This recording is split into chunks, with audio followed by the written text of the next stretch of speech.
यच्चक्रेऽन्तरिक्षमुतोदरम् दिवं यश्चक्रे मूर्धानं तस्मै ज्येष्ठाय ब्रह्मणे नमः। भूतं च भव्यं च सर्वं यश्चाधितिष्ठति स्वर्यस्य च केवलं तस्मै ज्येष्ठाय ब्रह्मणे नमः। ओम शांति शांति शांति ओम।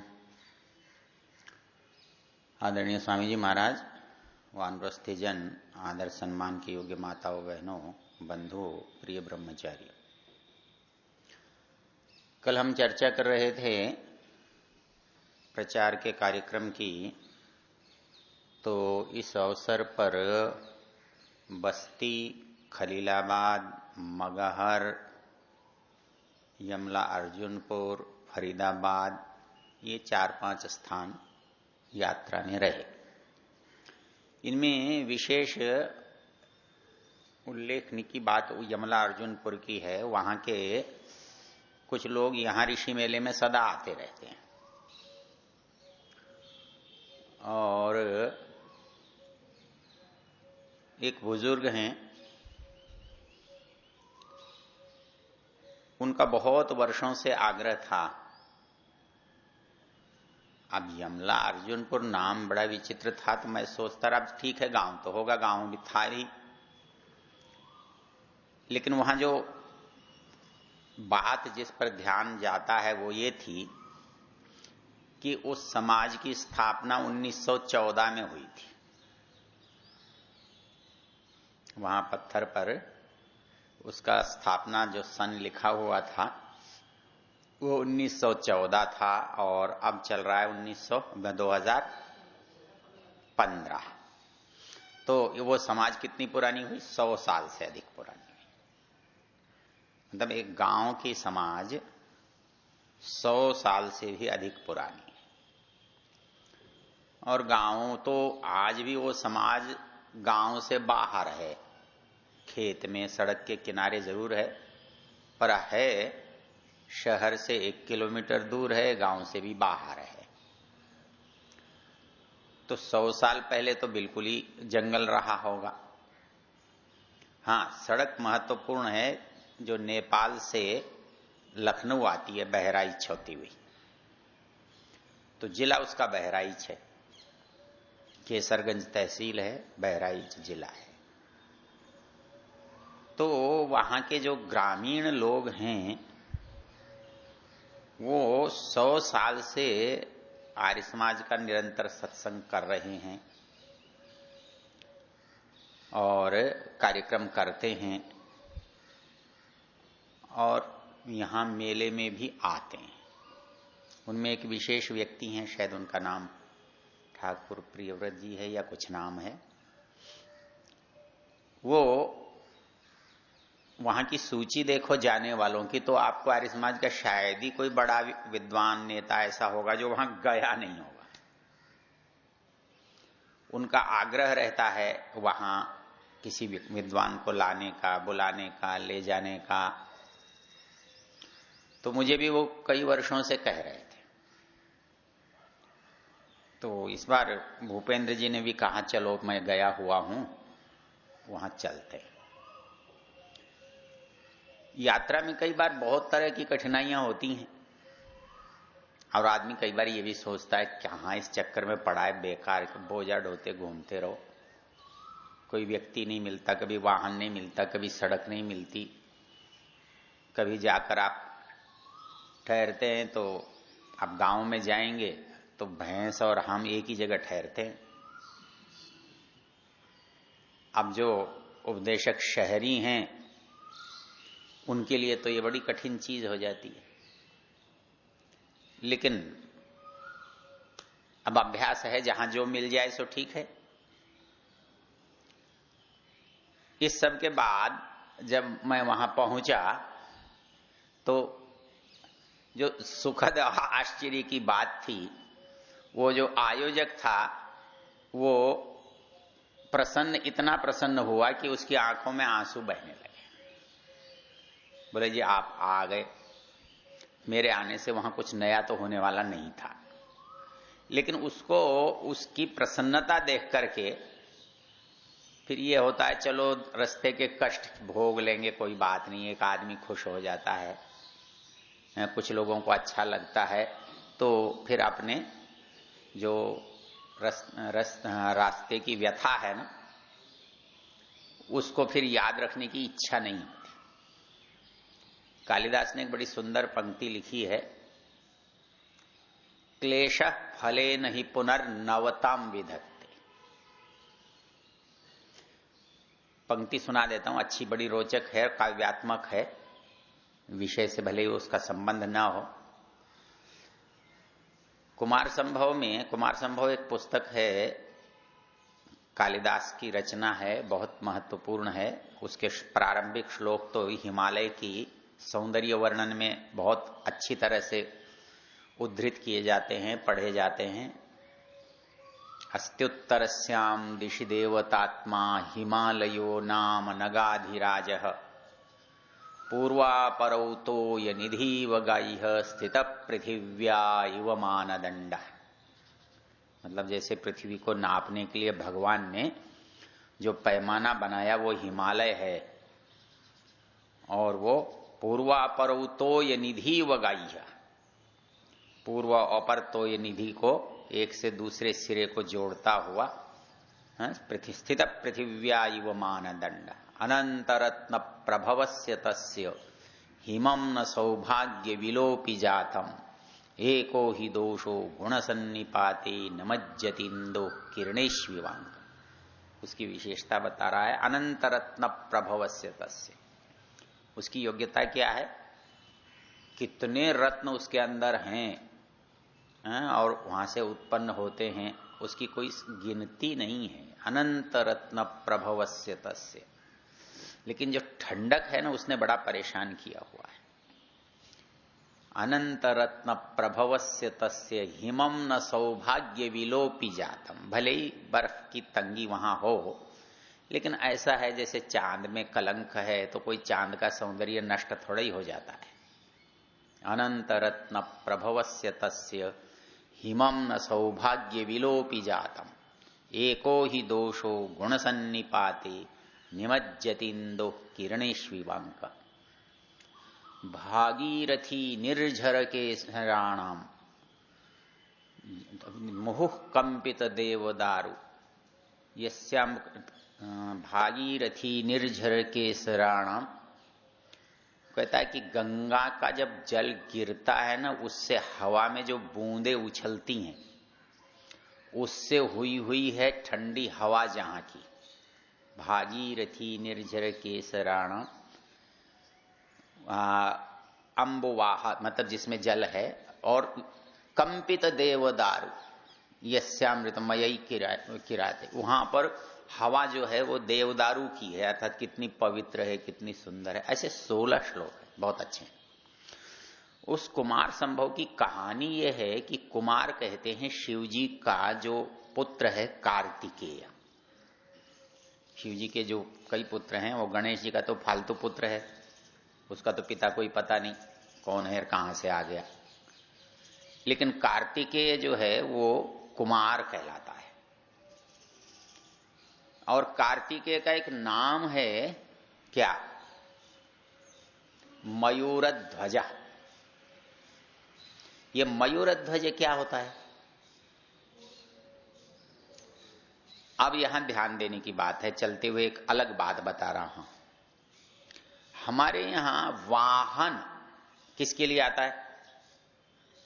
सवारी के लिए। अब नंदी वाहन कौन है?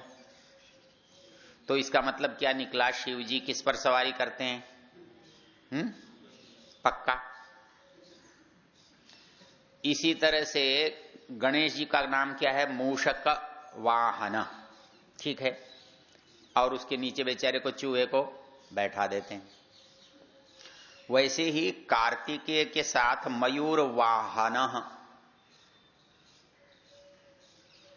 तो इसका उपाय क्या करोगे? इसको मान लोगे? मान लोगे?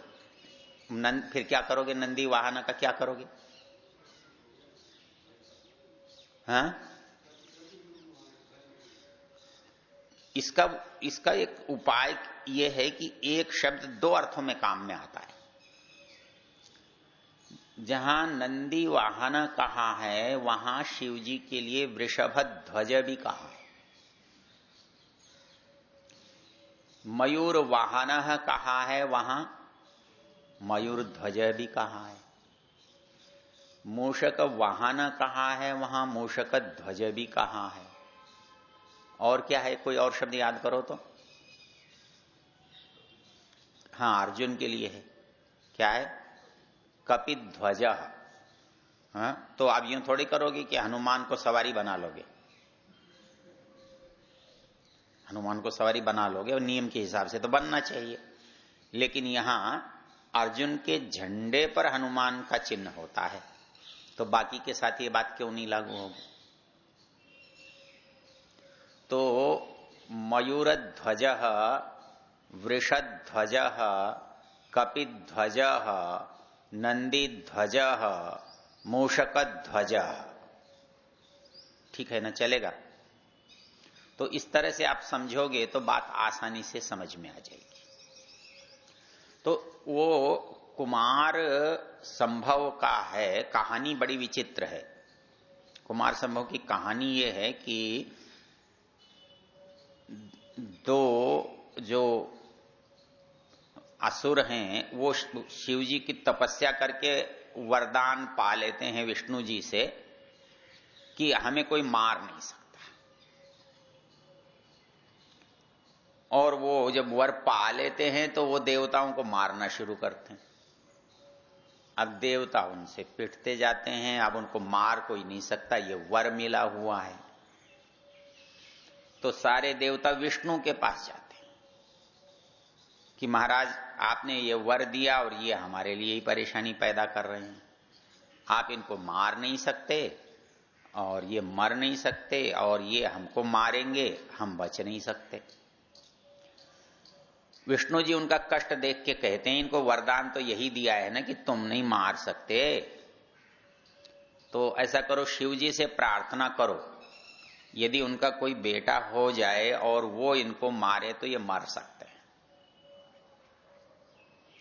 अब ये सारे लोग शिव जी से प्रार्थना करने गए, महाराज हाँ, कोई उपाय करो। शिव जी तपस्या कर रहे थे। देवता ये चाहते थे कि शिव जी विवाह करें, गृहस्थ बने, कोई संतान हो जिससे इन असुरों का उच्छेद हो।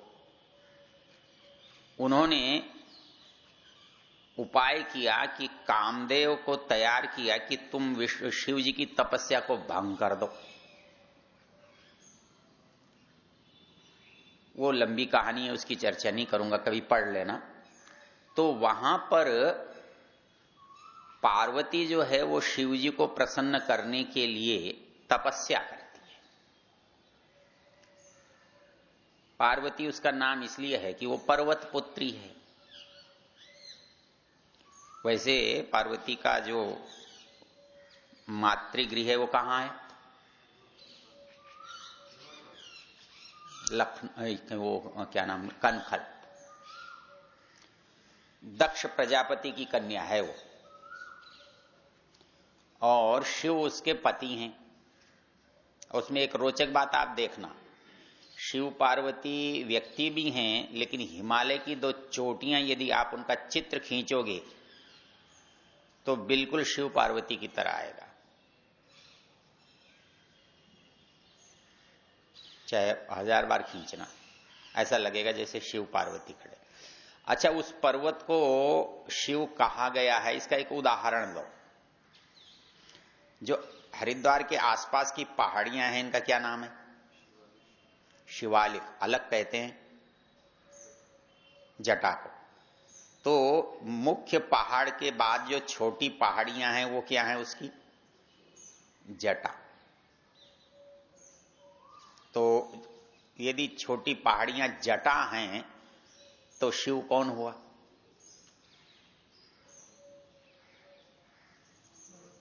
मुख्य पर्वत हुआ ना। तो इतिहास जो है कुछ और भूगोल इस तरह से मिला जुला है कि आप उसको समझें तो बहुत आसान भी है और उलझ गए तो बहुत मुश्किल भी है। तो पार्वती जो है वो तपस्या करती है और उसकी तपस्या फलीभूत नहीं होती, तो वो केवल पत्ते खाती है। उसकी इच्छा है कि वो शिव से विवाह करे, शिव को प्रसन्न करने के लिए तपस्या कर रही है। तपस्या से शिव प्रसन्न हो नहीं रहे, अब क्या करें? तो उसने मां से कहा कि मैं भोजन छोड़ रही हूं, तो वो पत्ते खाने लगी। पत्ते खाने से भी शिवजी प्रसन्न नहीं हुए,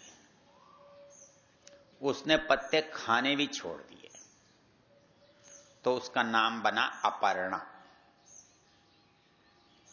पर्ण पत्ते खाती थी, इसलिए अब वो पत्ते भी नहीं खाती, इसलिए बन गया क्या? अपर्ण।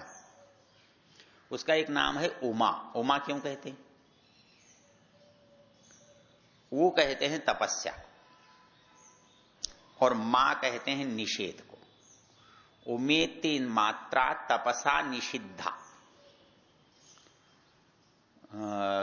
उमाख्याम सुमुखी जगामा। माने का नहीं, तपस्या नहीं करना, मां का निषेध। उ मतलब तपस्या, मां मतलब नहीं। उमेति मात्रा तपसा निषिद्धा। उमा मुखम सा सुमुखी जगामा, उससे उसका नाम उमा हो गया। तो एक दिन तपस्या कर रही पार्वती बैठी थी, एक ब्रह्मचारी आया, कुटी पर ब्रह्मचारी आया, अतिथि आया, तो अतिथि से उसने सहेली से कहा भाई इसका सत्कार करो। उसने उनका सत्कार किया, तो उसने सहेली से पूछा ये तुम्हारी सखी क्या कर रही है यहां? वो बोले ये तपस्या कर रही है, इसकी इच्छा है कि ये शिव जी को वर के रूप में प्राप्त करे। तो ब्रह्मचारी बोला ये तो पागल नहीं है तुम्हारी सखी जो है? शिव जी कोई आदमियों में है क्या?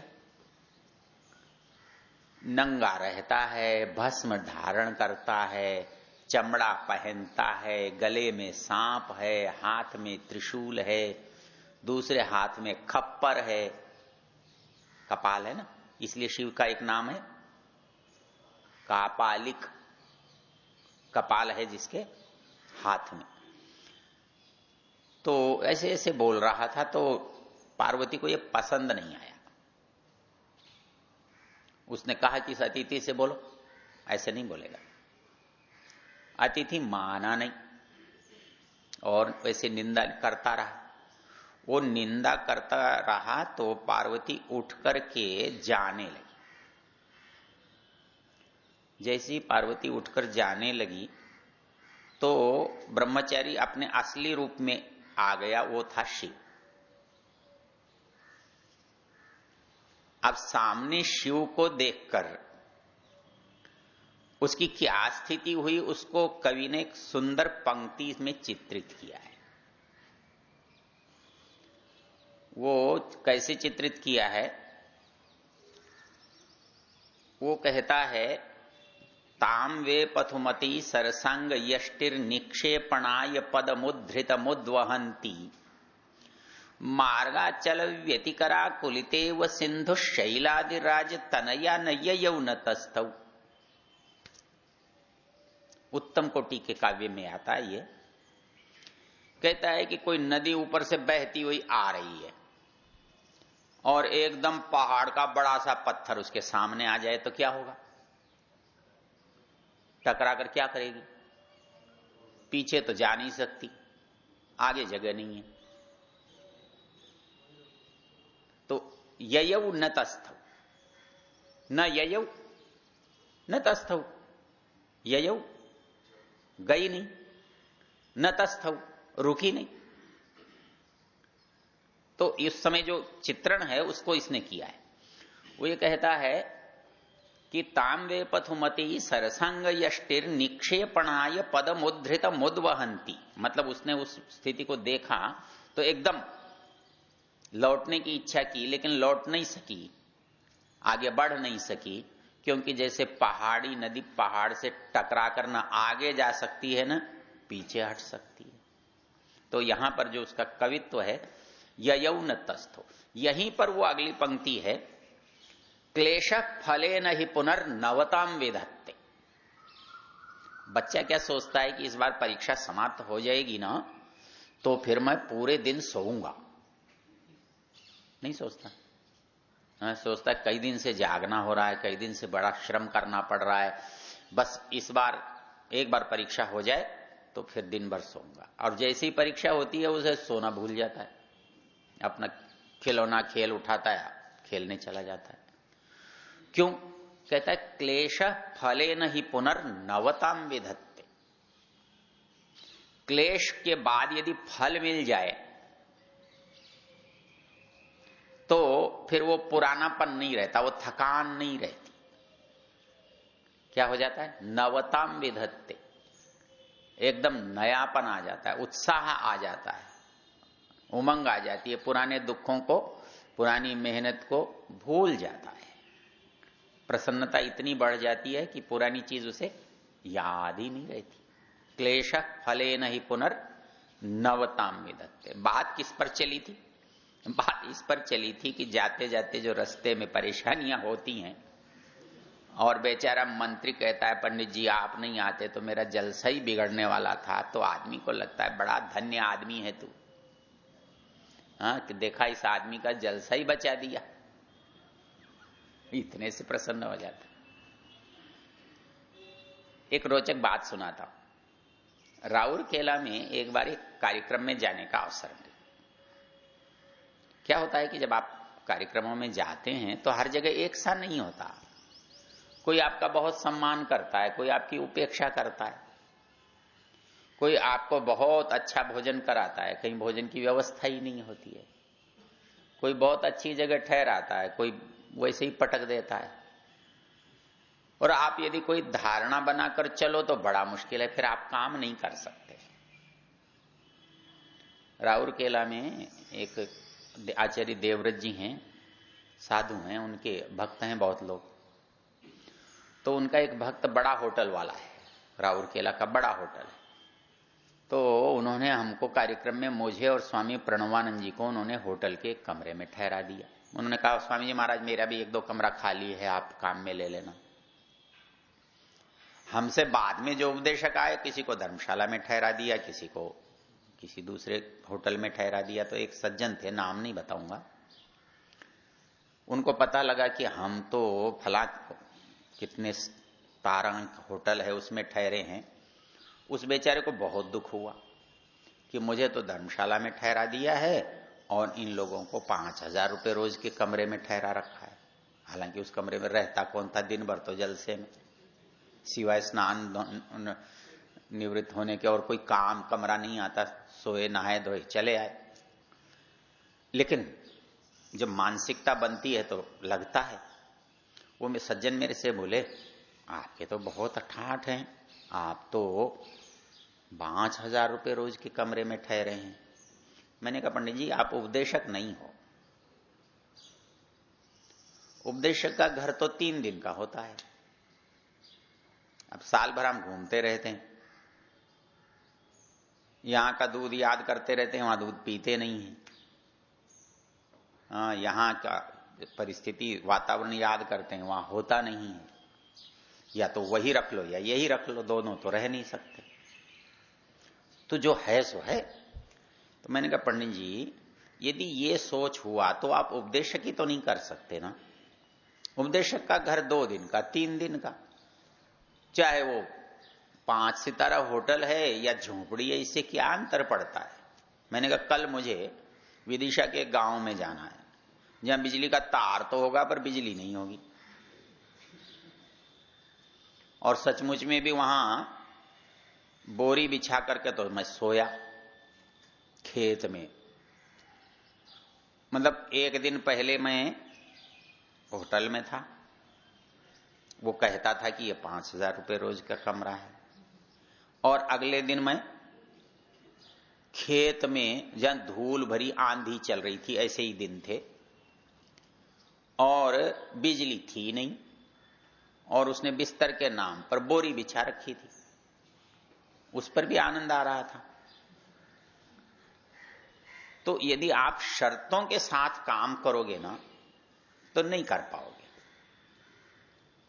क्योंकि आप चाहो नहीं चाहो, आप साधना करो मत करो, मान अपमान तो मिलना है। कोई बहुत प्रेमी मिलेगा, आपको देखकर आंसू बहाएगा, कोई गाली देगा, आप क्या करोगे? तो इसलिए यदि आपको काम करना है तो दोनों परिस्थितियों में आपको सहज रहना पड़ेगा। कहीं भोजन करते समय पंखा झलता है बैठकर, कहीं हाथ पर रोटी पकड़ा देता है, खा ले। अब आप सोचो कि वही चीज यहां होनी चाहिए तो कैसे होगी? स्नान के लिए जगह ही नहीं मिलती, क्या करो? कपड़े धोना तो बहुत दूर की बात है। कभी कभी तो रात के 11 बजे तक व्याख्यान कराएगा और सवेरे कहेगा जी वो हवन कराने आ जाओ। गांव में काम कार्यक्रम कराएगा तो दिन में 4 करा लेगा, 3 करा लेगा, आपको सांस लेने की फुर्सत नहीं देगा, चाहे श्रोता उसके 4 हों, इस बात की उसको चिंता नहीं। आप पंडित जी आए हैं तो पूरा पूरा उपयोग तो करना ही है। इन परिस्थितियों में आदमी को दुखी होने के अवसर बहुत हैं, लेकिन आप आनंद के अवसर ढूंढना चाहो तो ढूंढ सकते हो। सबसे बड़ा आनंद का यह होता है कि वो आत्मा ये समझता है कि जिसे कोई नहीं पूछता उसे आपने पूछा, जहां कोई नहीं जाता वहां आप गए, उसके साथ आपको आत्मीयता का जो बोध होता है वो साधनों से कुछ मायने नहीं रखता। अब उसके पास जैसा है वो वैसा ही तो करेगा, और वैसा भी क्या करता है, गांव में तो साधन होने पर भी उपयोग करना नहीं आता। घर में खड़ा तो ट्रैक्टर है, पर खाट तो भैंस के बगल में ही पड़ेगी, क्या करोगे? ट्रैक्टर होने से संपन्न तो दिखता है, लेकिन जो सोने का अंदाज है, खाने बैठने की जगह है, वो भैंस की और अपनी तो एक ही रहनी है। तो इस परिस्थिति को हम यदि सहज स्वीकार कर सकते हैं तब हम इस काम को कर सकते हैं। उसमें एक मुश्किल और आती है, बहुत पढ़ा लिखा होना बिल्कुल आवश्यक नहीं है। वहां बहुत जानने समझने वाले लोग होते ही नहीं, अपवाद तो मिल जाता है कोई कोई, लेकिन बहुत सामान्य बात और उसी बात को बार बार कहना पड़ता है। कोई साथ चलने लगे ना तो यूं लगा ये आदमी क्या है, एक ही व्याख्यान देते इसे 1 महीना हो गया, क्यों? अब जो मुझे तो व्याख्यान वही देना है, पर आदमी तो बदल रहे ना। उसको एक उदाहरण देकर मैं समझाता हूं। मैंने कहा कि एक अध्यापक 30 साल क्या पढ़ाता है, एक ही चीज पढ़ाता है। मान लो उसने 6ठी कक्षा को पढ़ाना है और 30 साल तक वो क्या पढ़ाएगा, वही किताब पढ़ाएगा। सबसे बड़ा संकट कब होता है, जब कोई विद्यार्थी अनुत्तीर्ण होकर कक्षा में आता है तो कहता है ये वही तो पढ़ाएगा, पढ़ा रखा है, इसमें क्या आता है। अध्यापक की इज्जत किस लिए रह जाती है, विद्यार्थी बदल जाता है। तो विद्यार्थी के लिए तो पाठ नया है, कोई अध्यापक हो तो उसके लिए कुछ भी नहीं है, वही बात बकवास है पुरानी। वही हाल उपदेशकी का रहता है। यदि एक आदमी आप 2-4 कार्यक्रमों में आपके साथ रह ले, क्योंकि इसे कुछ आता जाता नहीं है, वही बोलता रहता है। मुझे भजन सुनते सुनते ऐसे होने लग गया कि अब ये बोलेगा, इसके बाद ये दृष्टांत बोलेगा, इसके बाद ये चुटकुला सुनाएगा, इसके बाद ये वाक्य बोलेगा। क्यों? कि उसने तो वही बोलना है।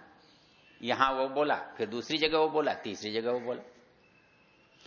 तो कई विचित्रताएं बड़ी होती हैं। तो इसलिए आप ये समझो कि बहुत योग्यता की आवश्यकता है, उसकी आवश्यकता नहीं। यहां कर्मठता की आवश्यकता है। आपके अंदर भ्रमणशीलता चाहिए, संवाद करने की क्षमता चाहिए, अब जैसा श्रोता है वैसी बात कहने की योग्यता चाहिए। आप अपनी योग्यता से कोई बात कहेंगे, ठीक है, वो आपको माला पहना देगा, लेकिन उसकी समझ में क्या आया? तो इतनी सहज, इतनी सामान्य बात जो उसके काम की हो और आपके सिद्धांत की हो, यदि इस चीज को आप अपनाओगे तो चलेगा। तो मूल बात इतनी सी रहती है इस प्रचार के क्षेत्र में कि आजकल लोग ये समझते हैं जी उनको शायद बहुत बुलाया जाता है। ऐसा है नहीं। झगड़ा क्या है कि पहले सैकड़ों प्रचारक जिंदा थे, तो एक कार्यक्रम में 8-10 भी चले जाते थे। आयोजक भी कंजूस, आजकल एक उपदेशक को बुलाते हैं और एक भजनोपदेशक को बुलाते हैं, और उनमें से कोई एक नहीं आया तो उनका भी संकट और जलसे का भी संकट। अब उपदेशक रहे नहीं, पुराने थे वो मर गए, तो जो 2-4 बचे हैं लोग उन पर झपटते रहते हैं, उनको सांस नहीं आता। कोई ये समझता हो कि शायद बहुत मांग है इसलिए जा रहे हैं, तो ये तो कोई बात नहीं। मांग तो तब होती है जब कोई होता ही नहीं। बाजार में माल ही नहीं तो मांग ही मांग है, उसमें कहां झगड़ा है। यहां एक रोचक बात सुना के बात समाप्त करता हूं। मतलब प्रचार तो करते मुझे लगभग 40 साल, तो मैंने एक जगह एक बात कही। मैंने कहा देखो मेरे प्रचार का फल कितना अच्छा निकला, कितना अच्छा निकला। मैंने कहा जब मैं विद्यार्थी जीवन में प्रचार के लिए जाता था तो पंडाल बाहर लगते थे, हजारों आदमी श्रोता होते थे, दर्जनों लोग मंच पर होते थे, 6-7 साधु सन्यासी जरूर होते थे, 2-4 भजन मंडलियां होती थी, 5-4 उपदेशक होते थे, मंच आज के पंडाल से बड़ा होता था। चलिए वहां मैंने प्रचार किया, बहुत अच्छा हुआ, बड़ा आनंद हुआ। फिर मैं आगे चला गया। घूमते घूमते 5 साल बाद वहां पहुंचा दोबारा, तो कितनी उन्नति हुई। पंडाल आधा था, श्रोता भी आधे से कम थे, वक्ता भी कम थे, 1-2 भजनोपदेशक थे, 1-2 साधु थे, 1-2 वक्ता थे। 7 दिन का जलसा 3 दिन का हो गया था, काफी उन्नति थी। वहां भी प्रचार किया, फिर आगे बढ़ गया। फिर घूमता फिरता 5 साल बाद पहुंचा तो पंडाल गायब था। लोग हॉल में आ गए थे, एक आध उपदेशक, एक आध भजनोपदेशक, 10-5 वक्ता श्रोता। तो हमने 10-15 साल में काफी उन्नति कर ली। फिर व्याख्यान दिया, फिर प्रवचन हुआ, फिर भाषण हुआ, सब आराम से हुआ। बड़ा प्रचार किया, बहुत प्रचार किया। फिर एक बार भीलवाड़ा के जलसे में गया तो प्रचार की अंतिमी परिस्थिति आ गई। मैं उपदेशक था, सत्यपाल सरल भजनोपदेशक थे, वार्षिक उत्सव था। मैं और सरल जी मंच पर थे, नीचे 3 आदमी थे, एक मंत्री, एक प्रधान और एक कोषाध्यक्ष। दिल में आया, बहुत प्रचार किया, जीवन में बड़ा काम हुआ, देश बड़ा आर्य बन गया। ये जो परिस्थिति, दोनों घटते गए, उपदेशक भी घटते गए और श्रोता भी घटते गए। अब यूं कहते हैं जी उपदेशक नहीं बन रहे। मैंने कहा क्यों? तू बेटे को बना ले। उसको बनाएगा क्या? उसको तो बना। जब लोग कहते हैं ना गुरुकुल में इंजीनियरिंग सिखा दो, गुरुकुल में अंग्रेजी सिखा दो, गुरुकुल में कंप्यूटर सिखा दो, ये सीख जाओ, उपदेशक कौन बनेगा? कोई स्कूल में उपदेशक बनते तो यहां भी स्कूल बना लेते, उपदेशक भी बन जाते, दूसरी विषय भी पढ़ लेते। आज तक किसी इंजीनियरिंग कॉलेज ने कोई उपदेशक दिया हो तो बताओ, किसी मेडिकल कॉलेज का आदमी कोई उपदेशक बना हो तो बताओ। 2 अलग अलग रास्ते हैं, बिल्कुल ही अलग है। ये एक अलग बात है कि एक को पैसे नहीं मिलते, एक को मिलते। ये सामाजिक मान्यता का झगड़ा है। एक काम की कीमत है और एक काम की कीमत नहीं है, लेकिन वो काम उसका विकल्प नहीं है। आप ये नहीं कह सकते कि इस काम को वो कर लेगा या उसके काम को ये कर लेगा, ऐसा नहीं हो सकता।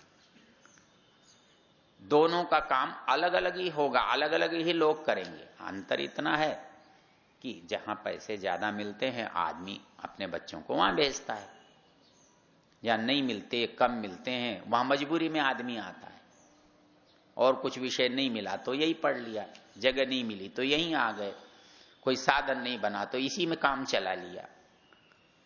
तो उस परिस्थिति से हमारे पास जो कुछ आ रहा है, मिल रहा है, वो बहुत थोड़ा है, लेकिन उसका कोई विकल्प नहीं है।